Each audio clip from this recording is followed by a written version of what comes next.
설교 목적을 여러분에게 먼저 말씀드립니다. 오늘 설교 목적은 사명이 그렇게 살게 한다 두 번째이잖아요. 그런데 영원히 기억하게 하라라는 하나님의 마음복이에요. 무엇을 영원히 기억하게 하는 거니? 영원한 언약을, 영원하신 하나님의 약속의 말씀을 영원히 기억하게 하라라는 겁니다. 그런데 하나님의 약속의 말씀이 영원이라는 것을 어떻게 실감하는 것일까? 어떻게 유한한 세상 속에서 실제하는 것을 경험하는 것일까라는 것을 알게 만드는데 오늘 설교의 목적이 있다, 그런 얘기예요.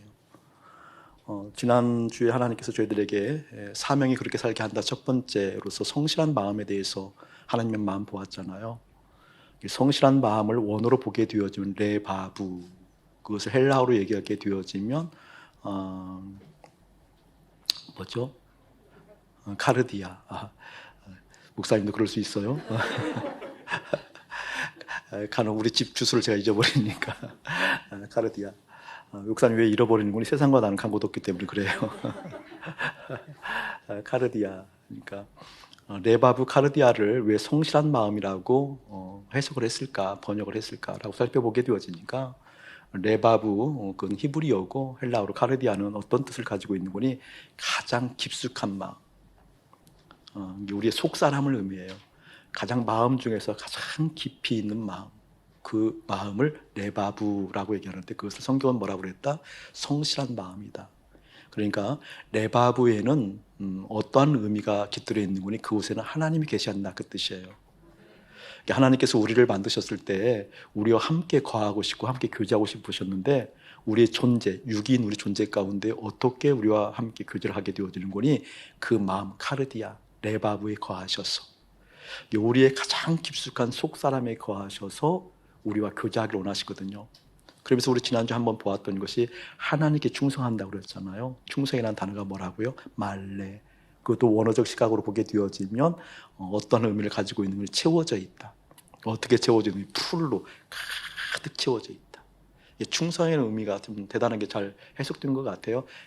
가득 채워져 있다. 어디에? 카르디아. 내 속사람 가운데, 내 속마음 가운데 가득 채워져 있는 상태. 그게 크리스찬의 모습이거든요.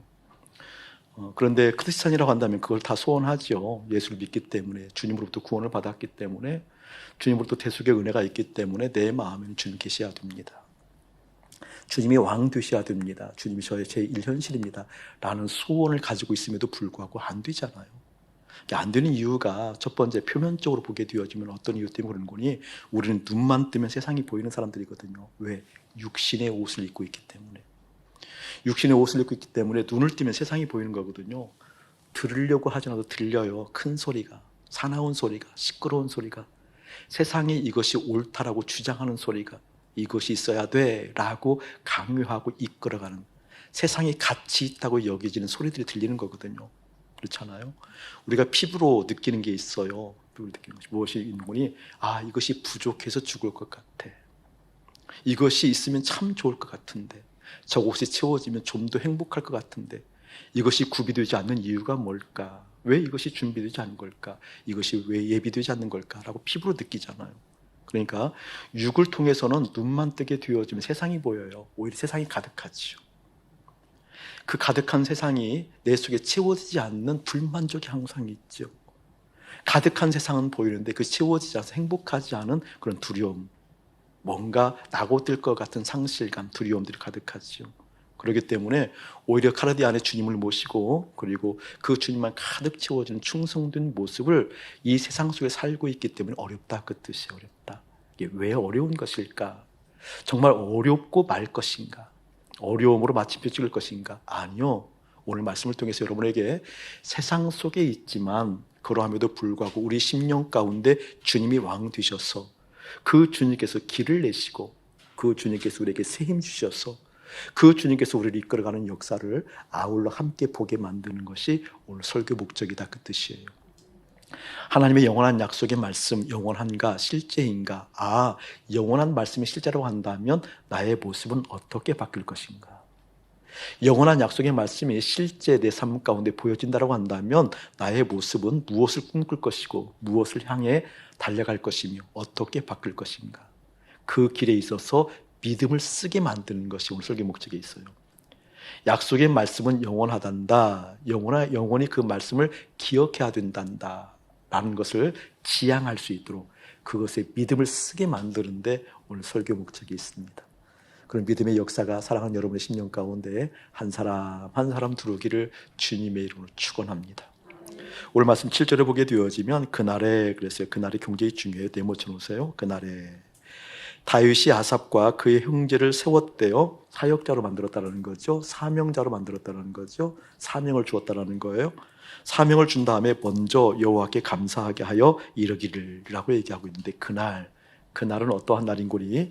16장 1절 우리가 읽지 않았지만 목사님 읽어볼게요. 하나님의 궤를 메고 들어가서 다윗이 그것을 위하여 친 장막 가운데 두고 번제와 화목제를 하나님께 드렸던 그때 그날. 그러니까 그날을 좀 더 함축적으로 얘기하면 어떤 날이에요? 법궤가 들어온 그날. 보게 되어지니까 친장막이라고 친장막 그러니까 뭐예요? 성막이겠죠. 법궤가 들었으니까 거룩한 막이라고 그러잖아요. 성막. 그러니까 법궤가 들어온 날이 그날이에요, 여러분. 법궤라는 것은 무엇을 의미해요, 여러분? 하나님의 임재를 의미하잖아요. 법궤 속에는 십계명 두돌판이 있고 또 아론의 쌍난 지팡이가 있고 만나가 있잖아요. 그러니까 법궤라는 것은 무엇을 의미하는 거니? 하나님의 두 돌판이 있기 때문에 하나님의 임재, 하나님의 인격성이 있다 그 말이에요. 인격성. 살아 역사하시는 하나님의 뜻이 있다 그 뜻이에요. 그러니까 법궤가 들어왔다 그 얘기는 누가 들으신 거예요? 주님께서 들어오셨다. 하나님의 말씀이 임했다. 하나님의 말씀이 임했기 때문에 하나님의 다스림, 하나님의 영광이 임했다 그 뜻이에요. 바로 그날은 어떤 뜻이라고요? 법궤, 하나님이 임했다는 법궤 임했다는 것.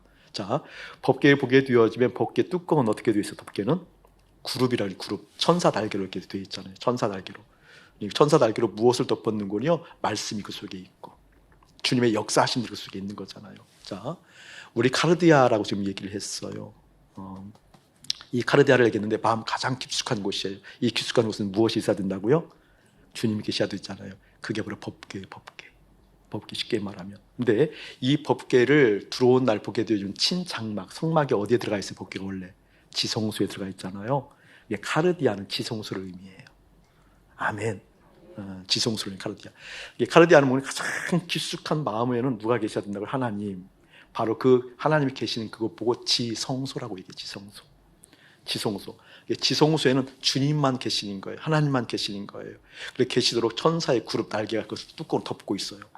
그런데 우리는 본성, 다시 말하면 우리 존재 자체가 죄성을 가지고 있기 때문에 존재론적으로 전적 타락한 죄성이기 때문에 카르디아 안에 주님만 계셔야함에도 불구하고 자꾸 카르디아 안에 무엇을 담으려고 그래요? 이 세상을 담으려고 하잖아요.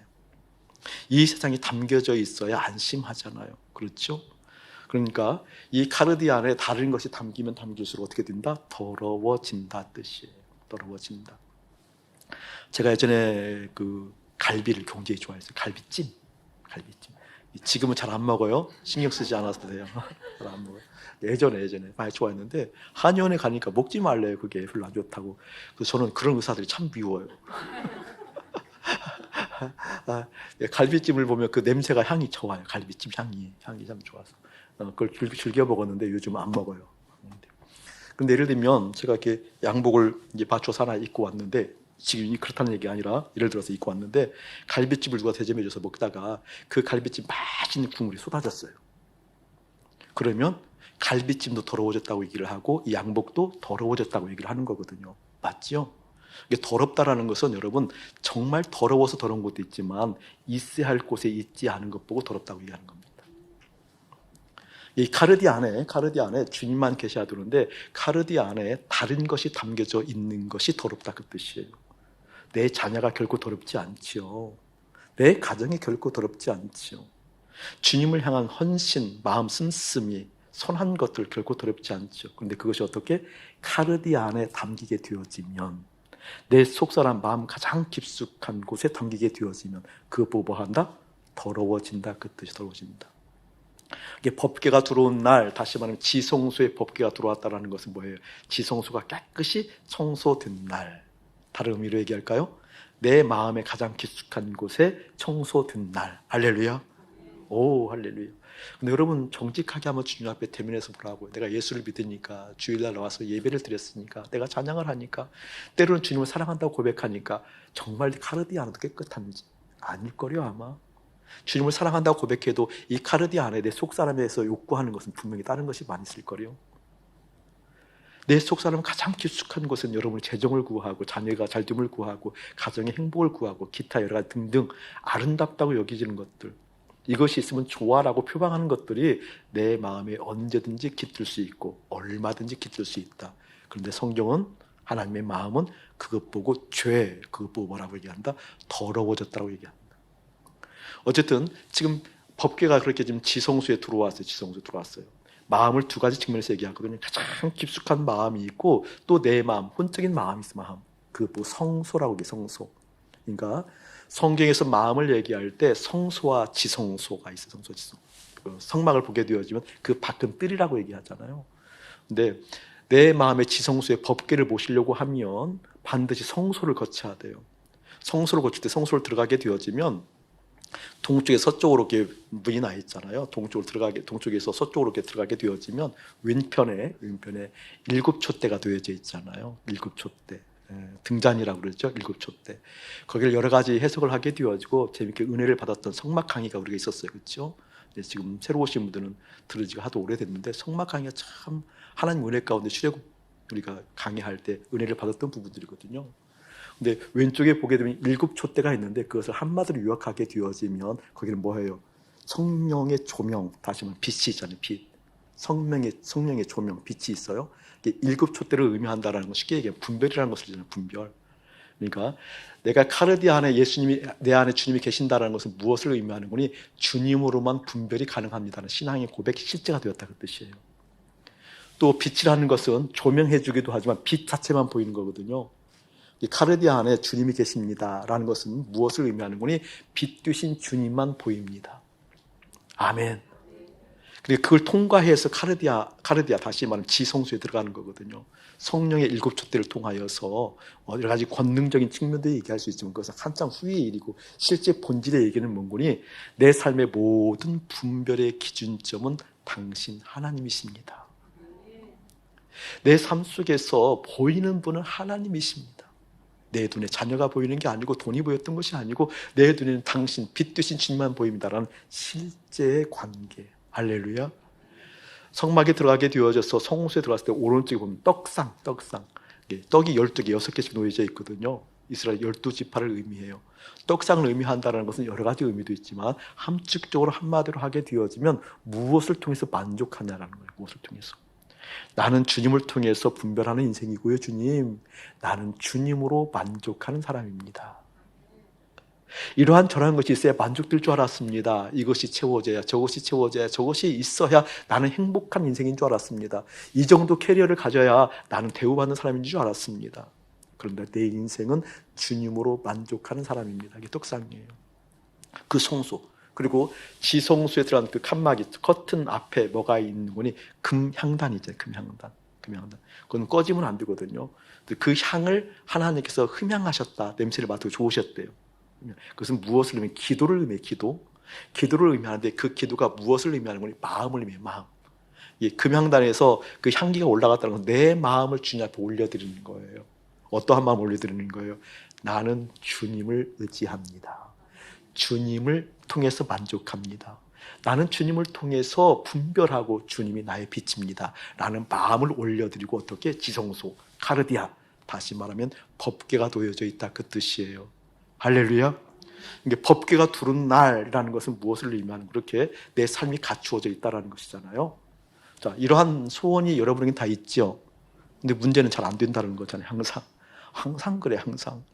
그런데 안 될 것을 아시고 우리 주님께서 예비해 주신 게 있어요. 1절을 다시 한번 읽어봅시다. 시작.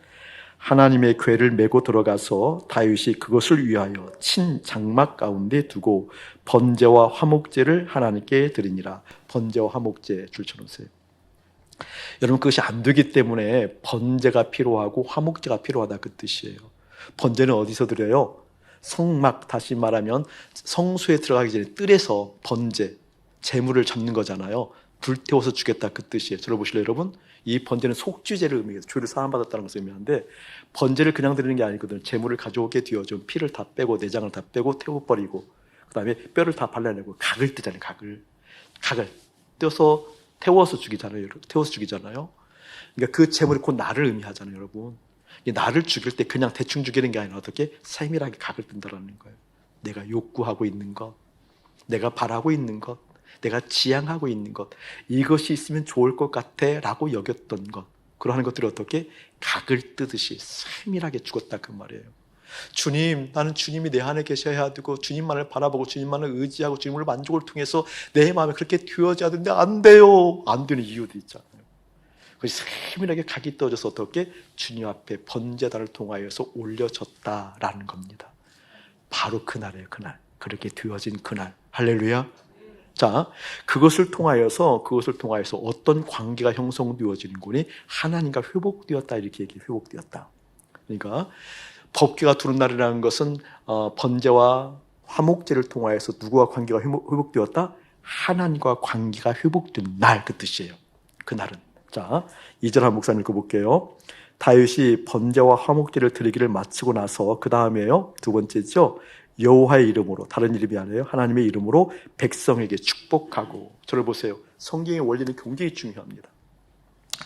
축복 다시 말하면 복을 받고, 축복 다시 말하면 복을 빌어주고, 축복 다시 말하면 내 삶에 안정감을 누린다라는 그러한 의미로 있어요. 복들이 반드시 전제 조건은 무엇이 필요하다? 하나님과 회복되어 온다. 아멘.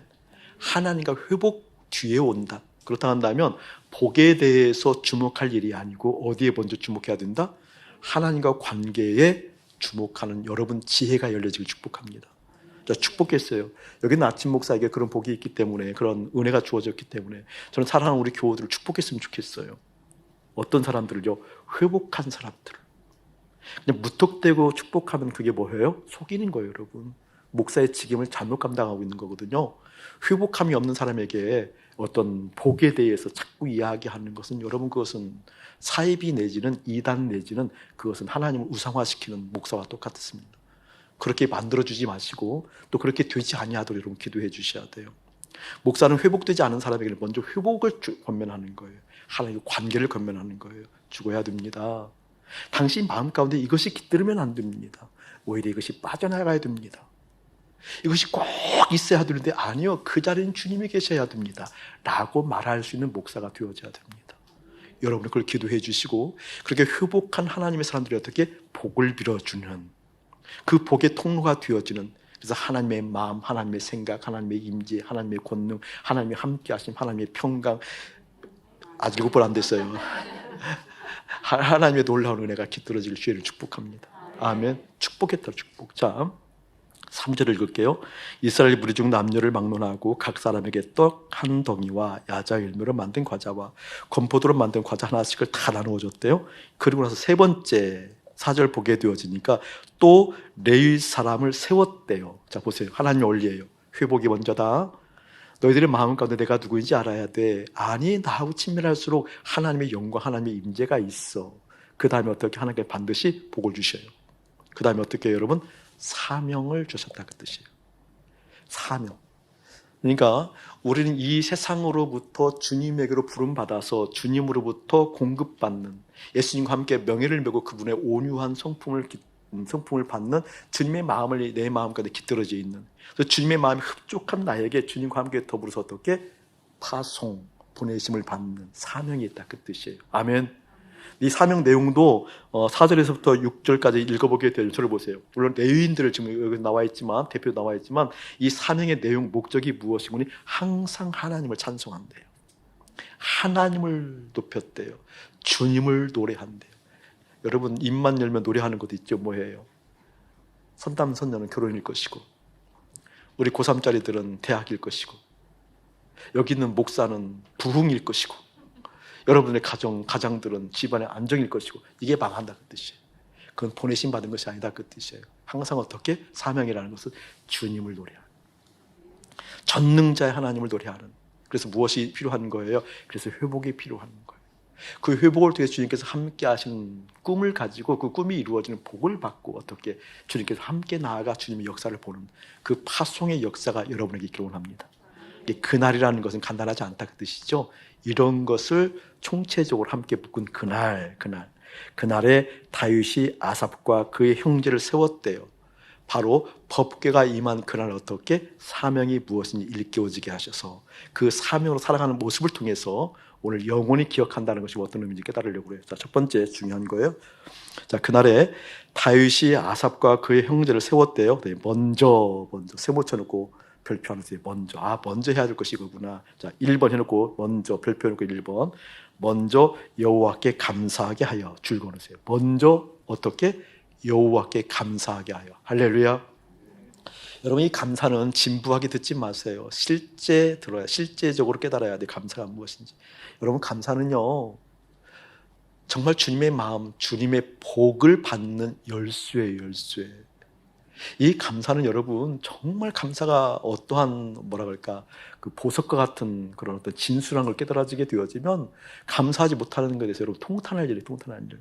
이것을 예를 들어서 얘기를 할게요. 목사님 종종 인용하지만 시편 100편 4절에 보게 되어지면 감사함으로 그 문에 들어가며, 그 문이 뭐라고 그랬어요? 원어로 보게 되어지면 도시. 감사함으로 그 도시에 들어간대요. 그 도시가 어떤 도시예요? 하나님의 도시. 하나님의 도시에 들어갈 수 있는 열쇠는 뭐구나? 감사구나. 다시 한번 얘기할게요. 감사는 조건이 충족되어져야 제법을 하잖아요. 근데 먼저 감사하라는 것은 조건이 충족되어진 상태를 의미하는 것이 아니라 조건에 관계없이 감사한다. 조건에 관계없이 감사할 수 있는 것은 의지 갖고 되어지는 게 아니에요, 여러분. 당위론적으로 당연한 거니까, 옳은 거니까 그거 가지고 되는 게 아니라니까요. 감사는 반드시 조건이 세워져야 되는데 먼저 감사하는 얘기는 또 조건을 무시하는 얘기잖아요.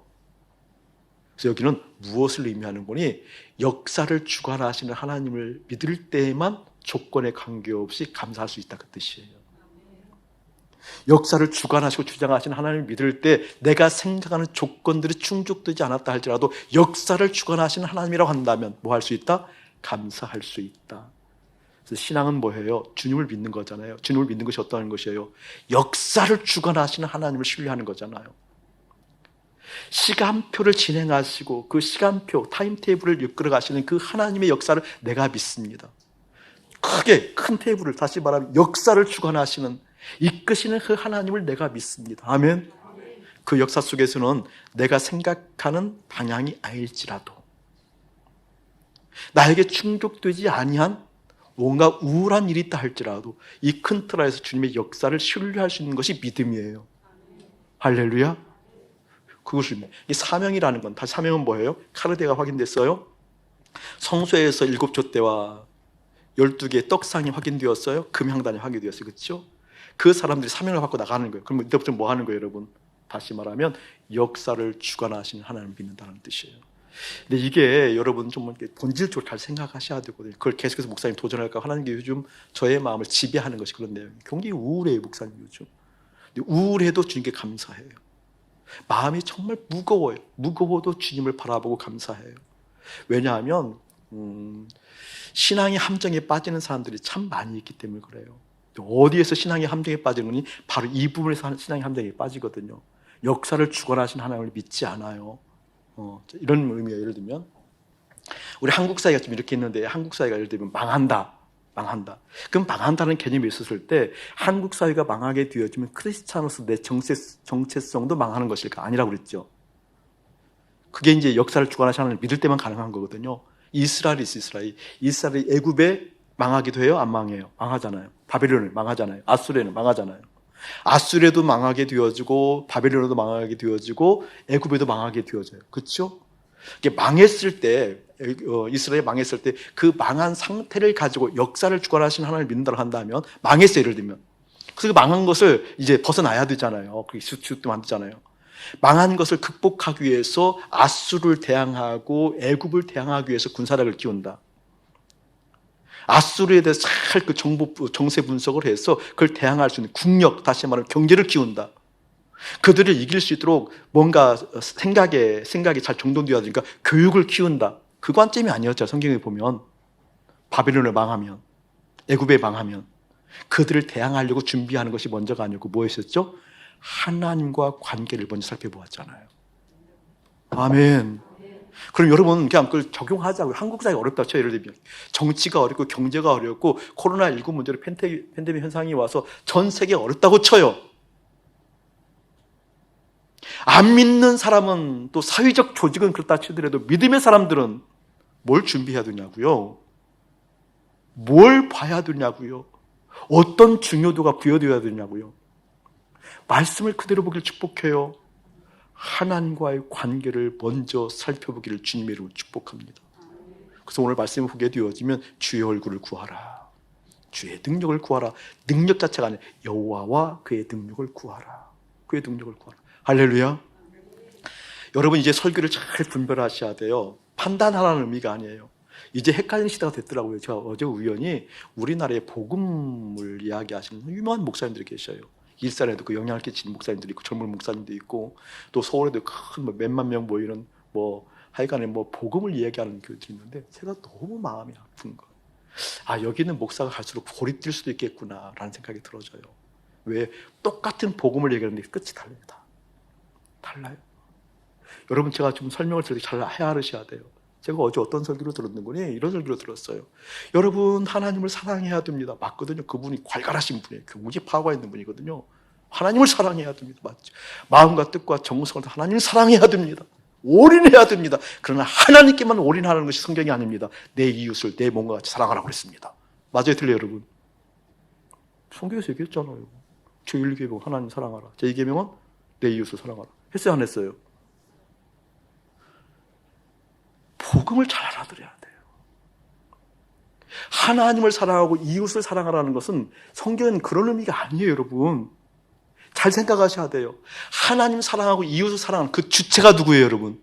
나면은 복음 아니에요. 근데 성경은 분명히 하나님을 사랑하고 내 이웃을 사랑하라고 했는데 아니요. 그래서 주님께서 오해하지 말라고 해석을 해주셨어요. 새 계명을 너희에게 주노니 내가 너희를 사랑한 것처럼 사랑하라. 아멘. 여러분 복음을 이야기하지만 십자가를 이야기하지만 자꾸 주체적으로 무엇을 하는 것처럼 얘기하는 설교를 이제 구별해야 돼요, 여러분. 제발 복음 아닌 것을 복음처럼 엮으면 안 돼요. 그 몇만 명, 그것이 만 명이 넘어갔지요. 얼마나 지금 유세 등등한지 몰라요. 오래됐죠, 그런 교회들이. 일사로 지금 막 성장하는 교회가 7,000명 모였네, 6,000명 모였네, 그러는데 그 젊은 목사 정말 복음지 내가 잘하는 친구거든요. 후배지만 학교는 선배지만. 아니에요, 여러분. 구별하셔야 돼요. 하나님을 사랑하고 이웃을 사랑하는 개념이 어떻게 해요? 내가 주체적으로 하는 것은 복음 아니다. 보세요, 여러분. 성경은 하나님을 사랑할 때 내 몸을 다하여, 내 뜻을 다하여, 내 힘을 다하여, 목숨을 다하여 다 했대요. 마음을 다 했대요. 마음을 다 썼어요. 그럼 어디 이웃사랑을 쓸 수 있어요, 없어요? 힘을 주님께 다 했대요. 이웃사랑 할 수 있어요, 없어요? 못해요, 여러분. 주님께 다 했더니 그때 비로소 어떻게 주님과 같이 주님의 마음으로 주님의 눈으로 주님께서 하시는 것을 따라간다는 뜻이에요. 아멘. 우리가 그 공부했잖아요, 수요일 날. 우리 주님께서 세 계명이라고 말씀하신데 그게 굳이 세 계명일 필요가 없잖아요. 사랑하라는 얘기가.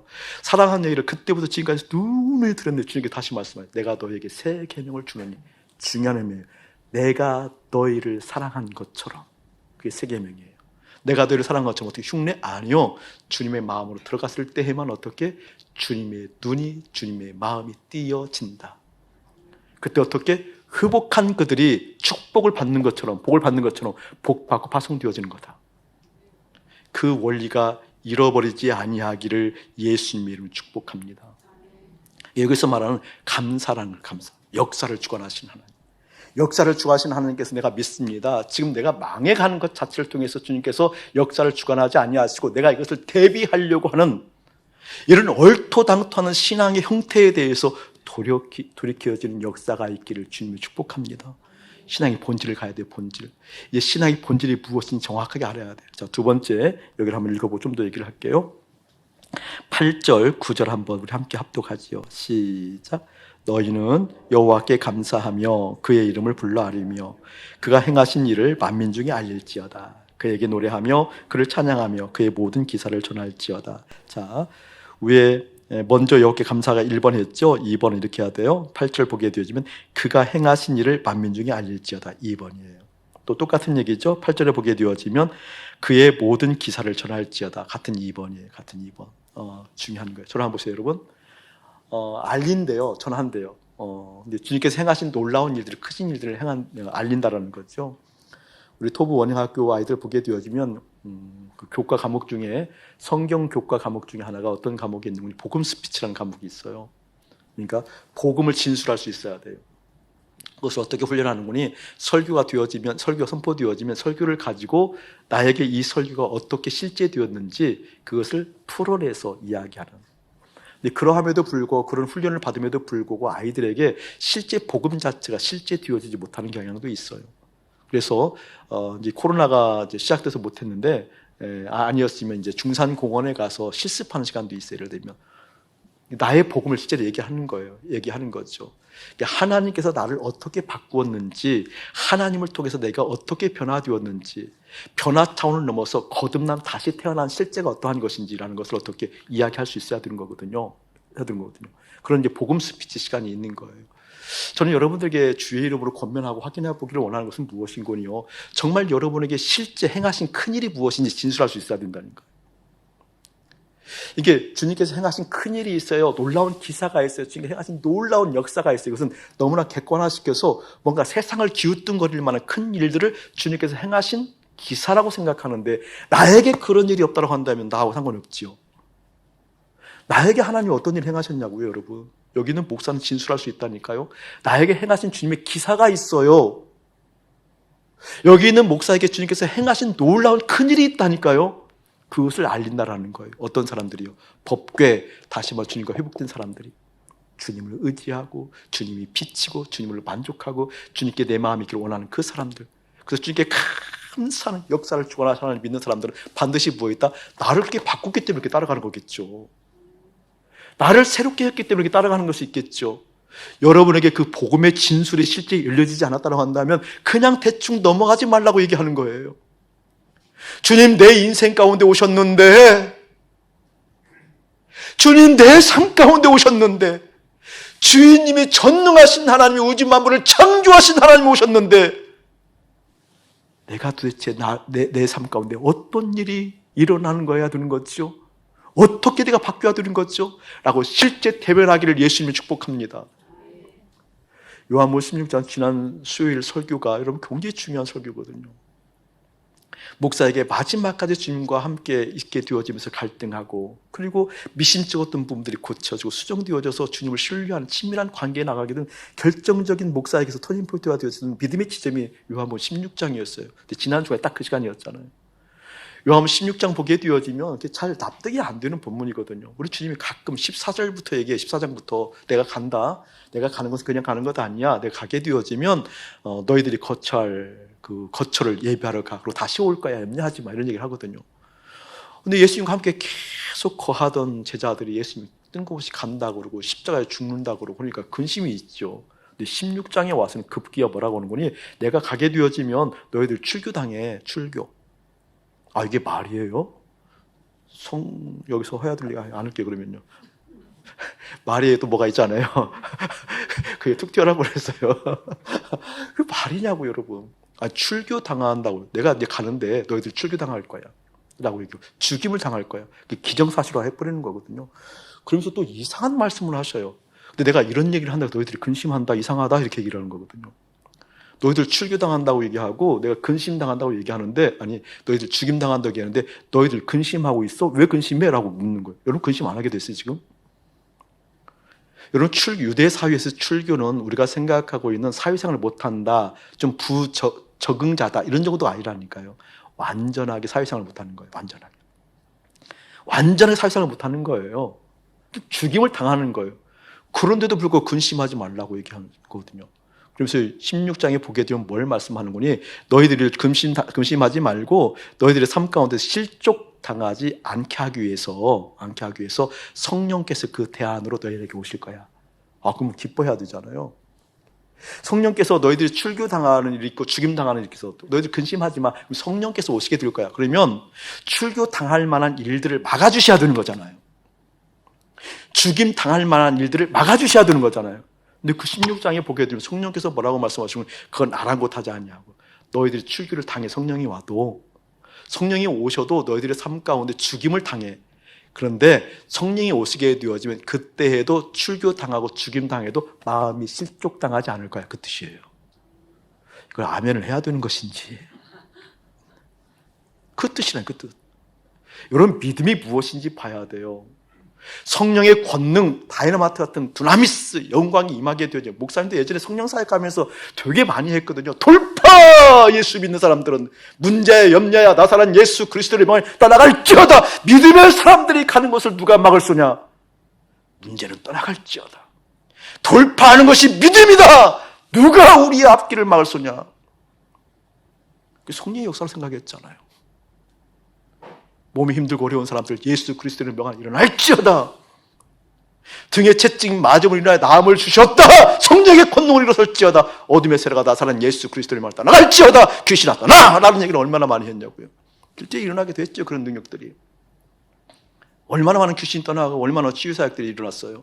암덩어리가 떠나가고 산부인과 계통이 일어나게, 정신병이 떠나가게 되어지고, 심지어 소아마비 보이는 4cm, 5cm가 15cm 차이 나는 것이 발이 자라기도 하고, 뭐 이런 걸 다 만사했었죠. 그런데 16장에 보게 되니까 성령이 오시게 되어지면 어떤 일들이 이렇게 되어지는 거니? 출교를 당하는 상황이래요. 죽임을 당하는 상황이래요. 그런데 그때 해도 마음이 실족당하지 않도록 성령께서 우리 가운데 역사한대요. 여러분, 여기 있는 아침 목사에게 가장 큰 일이 뭔 줄 아세요? 주님께서 저에게 행하신 놀라운 기사와 큰 일이 뭔 줄 아세요? 지금 옆에서 번개불이 떨어진다 할지라도, 전쟁이 일어난다 할지라도, 지진이 일어난다 할지라도, 이 일산의 이 성속동에 내일이면 불바다가 된다 할지라도, 그때도 내 마음은 실족하지 아니하고 내 마음은 요동하지 아니하고 이 마음 가르디하는 주님 계십니다. 이게 저에게 행하신 큰일이라니까요.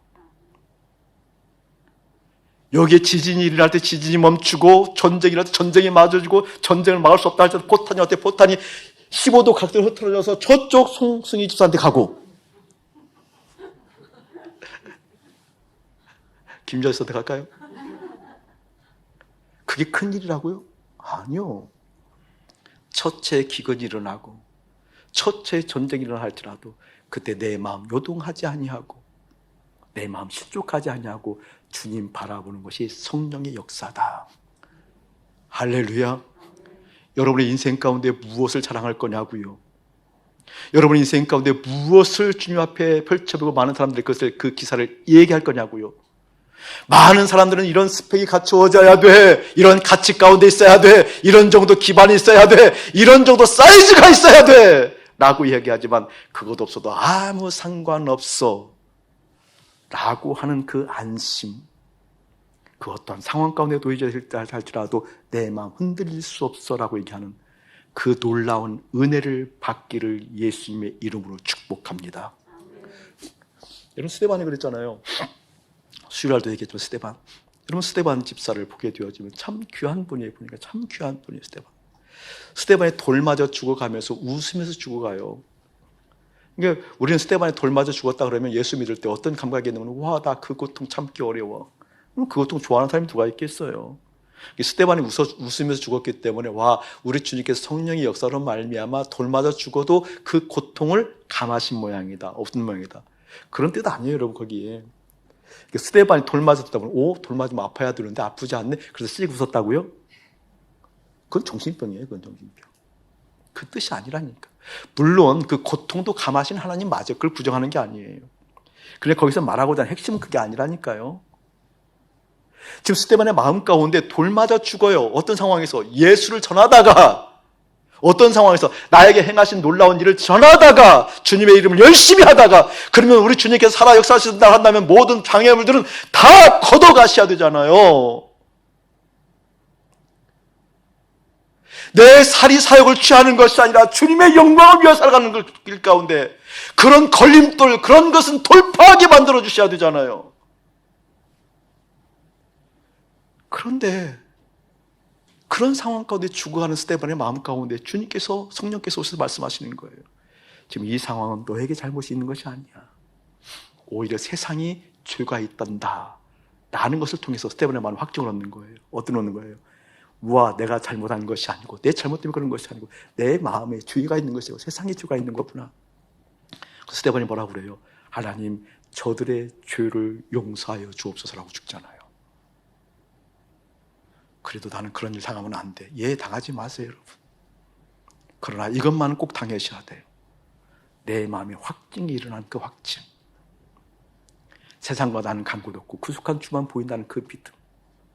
그 믿음이 여러분 마음 가운데 실제되지 않는다 한다면 평생 자식 걱정으로부터, 돈 걱정으로부터, 이 팬데믹 현상이 일어나는 사회적 여러 현상으로부터, 좌우의 문제로부터 헤어날 길이 없다는 겁니다.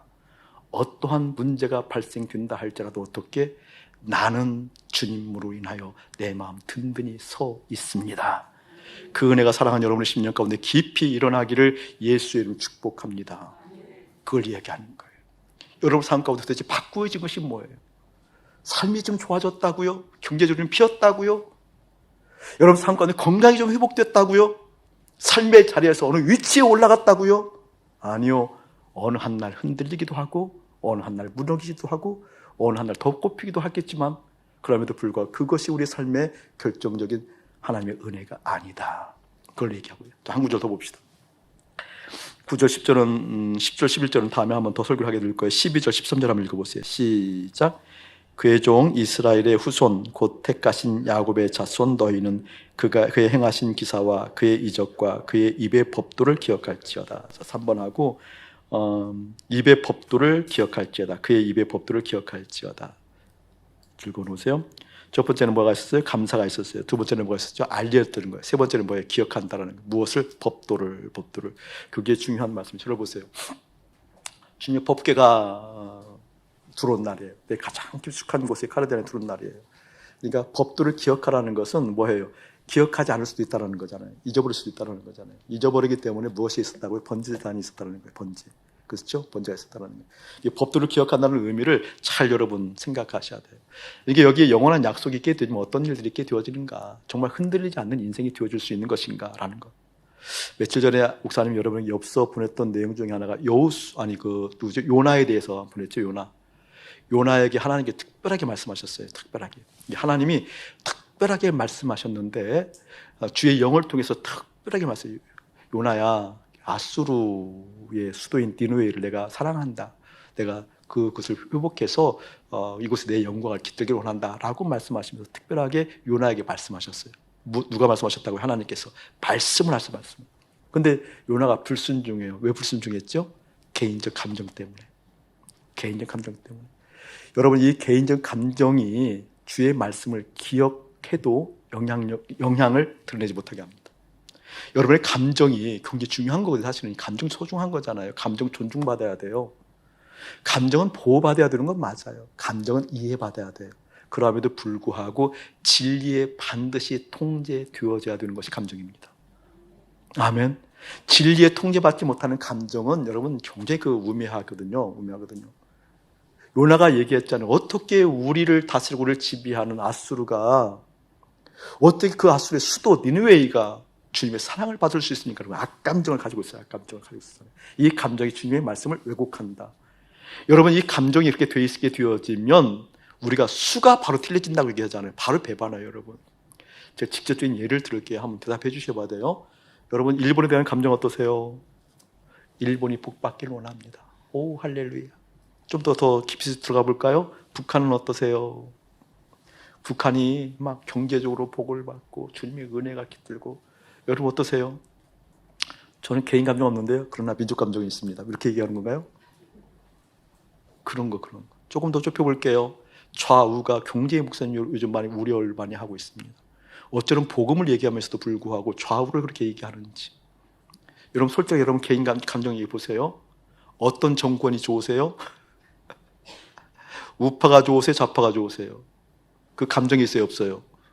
말씀으로 잘 보길 축복합니다. 아멘. 말씀으로 잘 보길 축복합니다. 그게 어떤 의미를 가지고 있는 것인지. 여러분, 이스라엘 백성들이요, 애굽의 속국이 되었을 때 그 애굽으로부터 탈출하기 위해서 어떻게? 제도를, 법을 잘 정비하는 것이 문제가 아니었다니까요. 1차적으로 주님께 돌아가는 것이었습니다. 아멘. 1차적으로 주님의 마음을 보는 것이었습니다. 할렐루야. 여러분, 내 감정의 방식이 좌우의 문제든 제도의 문제든 국가의 문제든 경제의 문제든 내 감정의 문제에 가 있으면 어떻게 해요? 내 방식대로 예수 믿어요. 그 다음부터 내 방식대로 예수 믿게 되면 어떻게 되죠? 여러분, 반드시 망합니다. 이해되세요? 요즘 그러한 것이 부쩍 목사님들의 입에서 들려요. 복음을 이야기하는 목사님들의 입에서도 부쩍 들려요. 어쩜 그렇게 이념의 문제에 대해서 이렇게 민감한지. 아니요. 이념에 대해서, 문제에 대해서 민감하지 말라는 것이 옳다는 얘기가 아니라 주님께 돌아가야 돼, 지금. 여러분, 이 팬데믹 현상이 전 세계로 일어나는 이런 현상이, 제가 이런 설교도 듣고 너무 놀랐어요. 너무 놀랐어요. 당연하죠. 사탄의 섭리가 있다는 거 당연하죠. 이 팬데믹 현상이, 다시 말하면 이 바이러스 문제가 이 결과적으로 사탄이 어떻게 이용할 것인가, 그건 지혜죠. 당연히 교회를 위축시키고 당연히 믿음을 위축시키겠죠. 그러나 명심하시고 하셔야 돼요. 그것을 허용하신, 역사를 주관하시는 하나님을 믿어야 돼요. 아멘. 사탄이 그것을 이렇게 이제 교회를 위축시킬 거니까, 사탄이 이렇게 위축시키는 내용을 가지고 어떻게 우리가 대비를 해야 된다고 복음 진영에서 얘기한다니까요. 아니요. 그럴 때일수록 어떻게 주님께 돌아가야 돼요. 역사를 주관하신 하나님을 믿어야 돼요. 지금 이게 그 얘기를 하고 있어요. 기억하고 있어라. 너희들의 감정대로 믿는 것이 아니란다. 감정은 진리로 통제받아야 되는 것이란다. 하나님 사랑하고 이웃 사랑해야 된다. 이게 주체가 되면 복음 아니에요. 절절하게 다가와야 돼요. 내가 주님 안으로 들어갔을 때, 그때에서 비로소 주님의 마음으로, 주님의 눈으로 주님께서 하시는 것, 주님이 내가 주님의 장갑 되어서 주님이 하시는 것 볼 수 있는 실제를 보기를 원합니다. 성경의 역사예요, 그게. 이 은혜가 여러분에게 깊이 깨달아지기를 예수님의 이름으로 축복합니다. 시편 23편 유명하잖아요. 여호와는 나의 목자시니 내게 부족함이 없으리라. 누가 목자일 때? 기억하셔요. 그가 나를 푸른 풀밭에 누우시며 쉴 만한 물가로 인도하시는도다. 내가 준비했나요? 내가 대비하나요? 내가 사망의 음침한 골짜기를 다닐지라도 해를 두려워하지 않을 것은. 여러분, 사망의 음침한 골짜기를 들어가는데 어떻게 해를 두려워하지 않을 수 있다는 얘기예요. 사망의 음침한 골짜기에 들어갈 때 여러분, 우리는 어떤 사람들이냐고, 믿음의 사람들은 어떤 믿음의 패턴을 가지고 있냐고요. 사망의 음침한 골짜기를 갔을 때 주님께서 함께 하셔서 어떻게 해요? 이 사망의 음침한 골짜기를 막아주시고, 사망의 음침한 골짜기를 고쳐주시고, 사망 골짜기에 있다 할지라도 주님께서 함께 하신 역사 때문에 준비된 곳이 있어서, 이렇게 얘기하지 않나요? 준비하겠다고 하지 않나요? 여러분, 이 사망처럼 근본적인 두려움 우리 가운데 끼치는 것이 없어요. 악의 두려움의 사망은, 사망의 음침한 골짜기를 달자도 해를 두려워하지 않을 것은 딱 하나예요. 주께서 나와 함께 하심이라. 주께서 나와 함께 하심이라. 그게 뭐라고요? 그게 무슨 대수라고요? 그게 뭐예요? 출교를 당하나 죽임을 당하나 이 마음 흔들리지 않고 주님께 붙어 있는 것. 주님 말씀하셨어요. 주님 두려움이 뭡니까? 두려움은 허상이란다. 두려움은 허상이란다. 사랑하는 아들아, 결코 잊지 말아라. 두려움은 허상이란다. 허상을 통해서 사단이 속이는 거란다. 너 그 돈 없어도 살아. 너 그 건강 없어도 흔들리지 않을 수 있어. 너 그 학교에 들어가지 않아도 주님 마음 따라서 주님 마음에 붙을 수 있어. 그것이 없으면 죽을까 여기는 그 두려움 허상이란다.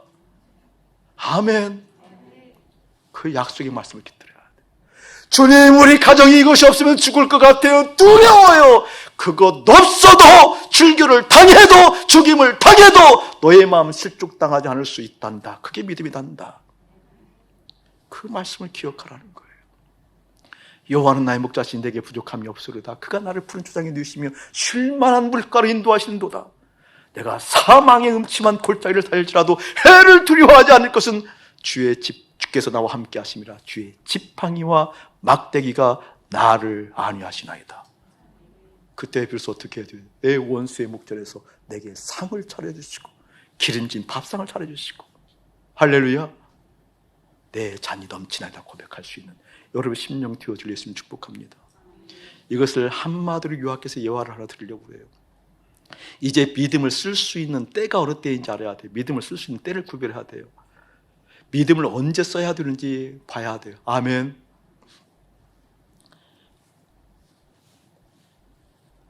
한 번 더 이야기하고 넘어가야 될 것 같아요. 지금 여기에 계신 분 중에서 아직까지 그런 혼란이 있는 것이 자꾸 계속 말씀하시는 것 같아요. 다시 한번 얘기합니다. 여러분, 이념 문제에 대해서 빨리 해결하실 축복이 이념. 이념은 인본주의 안에 있는 거예요. 인본주의 안에 인간이 이 세상 속에서 어떻게 살 것인가에 대한 다툼, 그런 의미에서 이념, 그 이념을 사단이 이용하는 거죠. 그렇죠? 좌측이든 우측이든 인본주의 안에 있는 거예요. 인본주의 안에 있는 거. 우리는 인본주의가 쌓여야 될 사람들이에요. 이해해 주세요, 여러분? 그 점을 분명히 하시길 축복해요. 믿음을 어디에 써야 되면 이렇게 써야 돼요. 제가 금요일 날 10월 9일이 한글날이라는 것이 이렇게 쉰다는 개념이 없잖아요. 여기는 목사는 쉰다라는 쉬는 날은 인지가 했음에도 그 다음 아침엔 까먹었어요. 쉬는 날이라는 것을 까먹었어요. 목사님, 세상과 나는 간 곳 없어요. 근데 그날 경기도 광주역에서 12시에 약속. 12시 약속. 보통 거기에 가려면 차가 1시간 반이면 가더라고요. 1시간 반. 이게 좀 밀려도 2시간이면 충분히 갈 수 있는 곳이거든요. 출발을 했는데 세상에 4시간 15분이 걸린 거예요. 그러니까 아무리 밀려도 3시간이면 가야 되는 거거든요.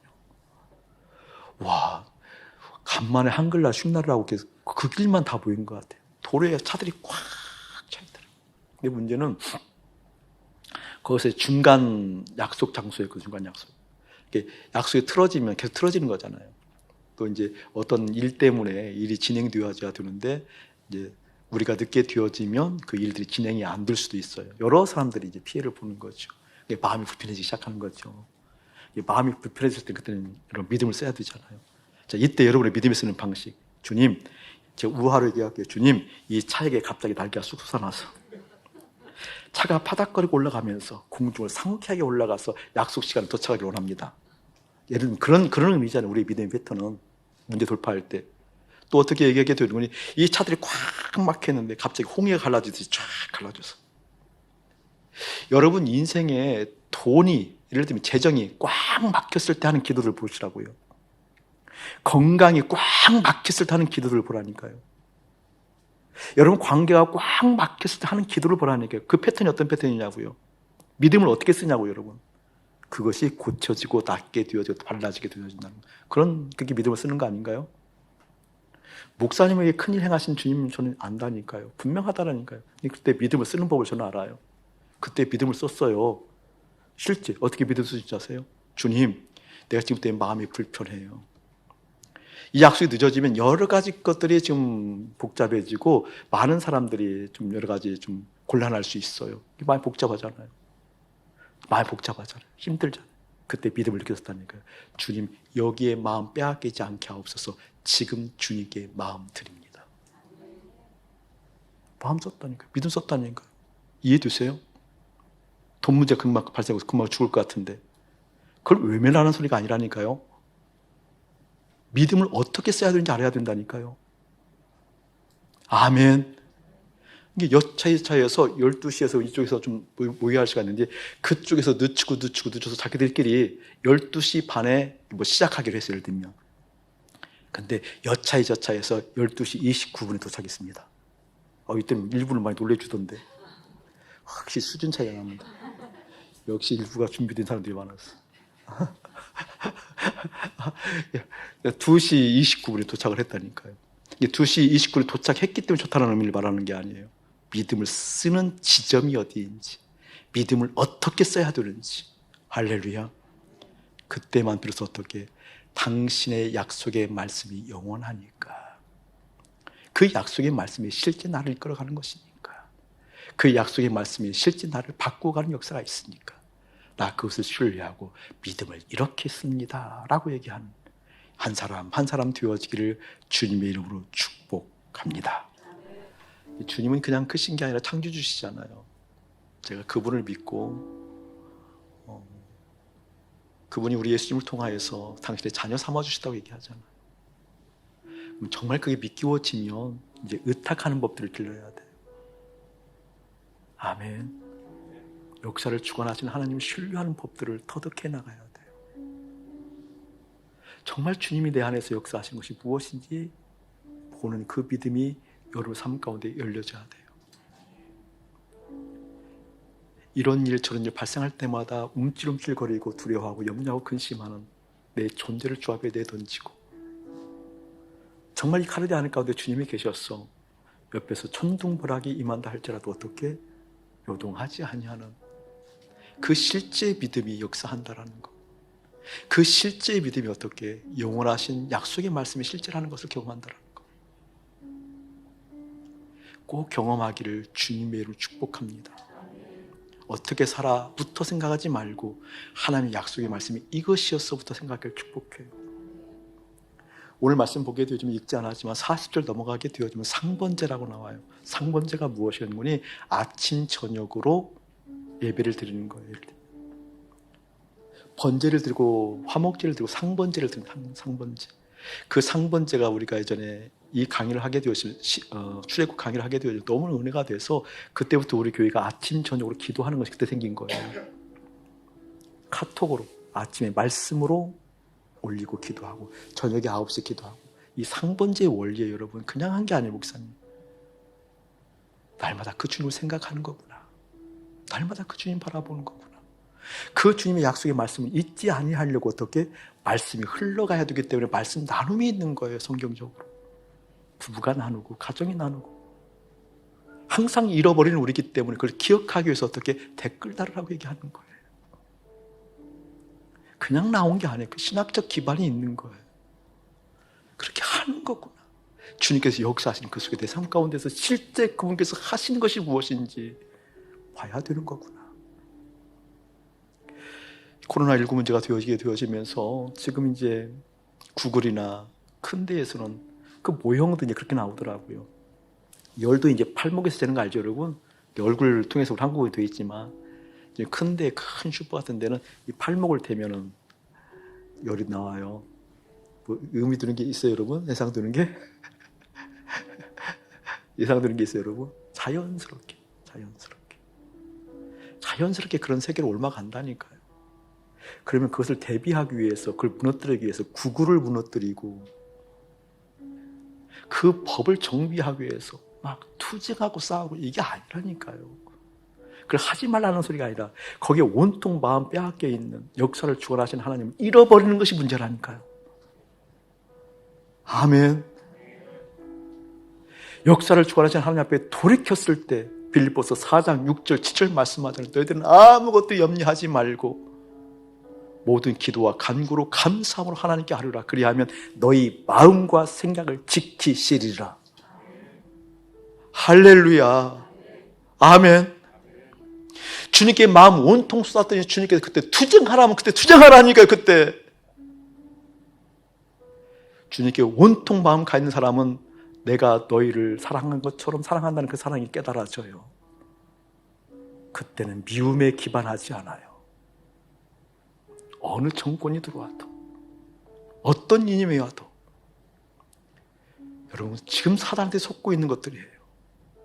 하나님의 마음이 그대로 일켜지기를 주님의 이름으로 축복합니다.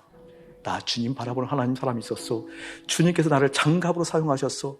주님께서 사용하실 때마다 움직이는 하나님의 인생 되고 싶습니다. 그때 학을 곧잘 빈들어도 세상과 나는 간 곳 없어도 구속한 주님만 보여줄 영광 깃들기를 원합니다. 아멘. 이제는 우리 주 예수 그리스도의 은혜와 우리 아버지 하나님의 극진하신 사랑하심과 성령 하나님의 가봐가는 교통하심이 이 혼탁한 세상 가운데, 이 혼란한 세상 가운데 그것을 대비하고 막느라 전전긍긍하는 인생이 아니라 그때에도 오로지 주님을 바라보며 주님을 기뻐하며 주님으로부터 받는 복을 받는 거룩한 백성들 가운데 이대로부터 영원무궁토록 함께할지어다. 아멘.